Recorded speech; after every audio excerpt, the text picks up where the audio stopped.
sallallahu alayhi wa sallam a dit à ses compagnons Yushiku an yadriba an-nasu akbad al-ibil fala yajiduna a'lama min 'alim al-Madinah. C'est-à-dire, arrivera bientôt un temps où les gens voyageront et ne trouveront pas un savant plus savant que le savant de Médine. Qui le prophète a-t-il visé par ce hadith?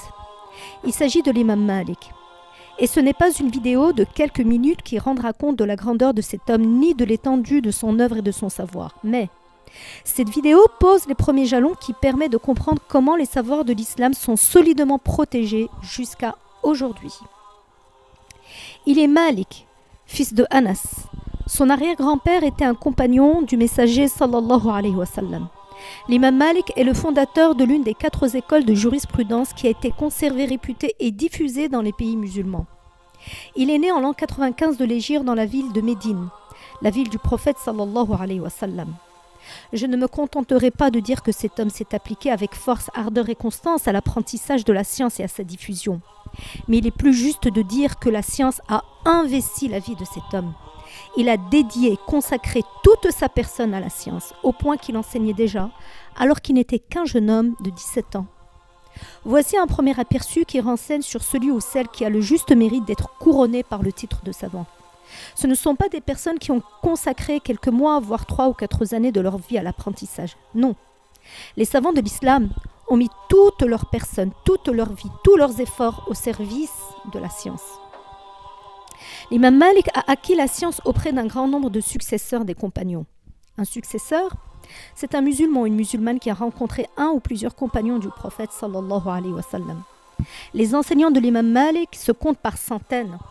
L'imam Malik a été surnommé l'imam, la référence dans la science de religion de Médine. Sa renommée avait dépassé les limites de la ville de Médine et a atteint les contrées lointaines en terre d'islam.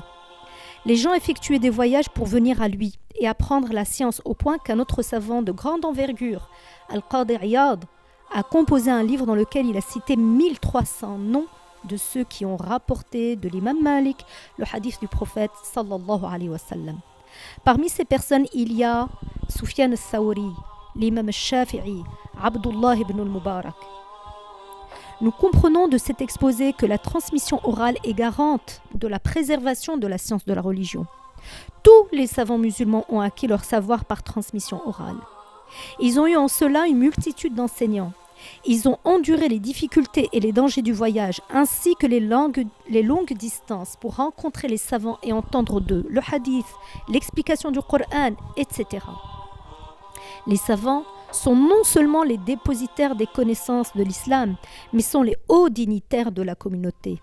L'imam Malik ibn Anas avait une telle estime de la science que lorsqu'il voulait transmettre le hadith, les paroles du prophète sallallahu alayhi wa sallam, il parachevait auparavant le wudu, accomplissait ensuite 2 rak'a, c'est-à-dire une prière, se parfumait, portait ensuite des habits d'une propreté parfaite, des vêtements immaculés, un turban ainsi qu'une écharpe verte et une cape.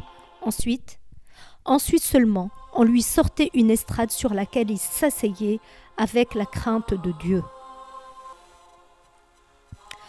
On faisait brûler de l'encens du bois d'agar, al-oud en arabe, jusqu'à ce qu'il finisse de rapporter le hadith du messager de Allah sallallahu alayhi wa sallam. L'imam Malik radiyallahu anhu ne s'asseyait sur cette estrade que lorsqu'il a rapporté le hadith du messager de Allah sallallahu alayhi wa sallam. La glorification de l'imam Malik pour le hadith honoré du prophète illustre la moralité irréprochable des savants de l'islam et la crainte qu'ils ont à l'égard de Dieu. C'est par ces hautes personnes morales que Allah a protégé notre religion. L'imam Malik a été interrogé au sujet de l'apprentissage de la science de la religion. Il a répondu « Apprendre la science est louable.